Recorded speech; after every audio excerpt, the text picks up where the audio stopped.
Hey guys, it is great to be back. I know that it's been a while.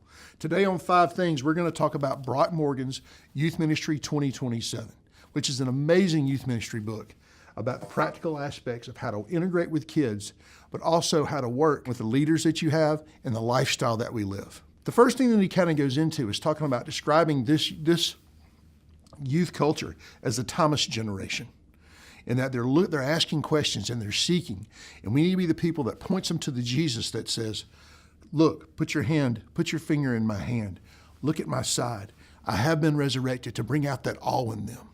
This inspires the individualization that they have, in that we're not here to teach them what to think, but as they move, we teach them how to think about their faith and have them grow to where it becomes who they are and how it defines who they are and when to direct them in their life. He gives a great course in this book about youth ministry history, from the beginning about the beatnik generation, all the way through the Jesus people, which he lived through because his parents were a great part of that, through the program generation where he kind of started his ministry. And then he moves this into what he has now presented in this book. That thing that happened after the rift of Columbine and 9/11, to where all our regular structures got broken down, and to where we're talking about, out of the looking into the large, how do we work with the small and get to the individual lives of our students? I think the best aspect of the book is the chapter he gives on suffering, because he says the number one reason we lose students today and lose youth today from coming to church is we don't give them an adequate frame for suffering in their lives.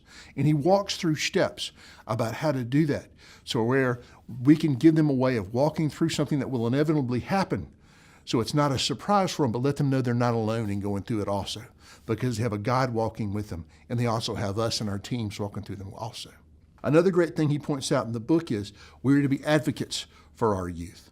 Not only advocates around the church of getting the van at the best time or rooms that we need, but in their lives, be an advocate with their parents, an advocate with their school, of saying your youth needs these things, you needs a spiritual formation in their life, and gives us tools to communicate that. Lastly, he makes a great leap in saying, as youth workers, we need to illustrate humility. It used to be back in the day, our job was to do as much as we can to get our book written and to get on the biggest stage possible. That was our means of success. He redefines that role and says, no. We need to think small. Who are we to be the person that this student needs to see Christ in their life and to move them into a new way of faith?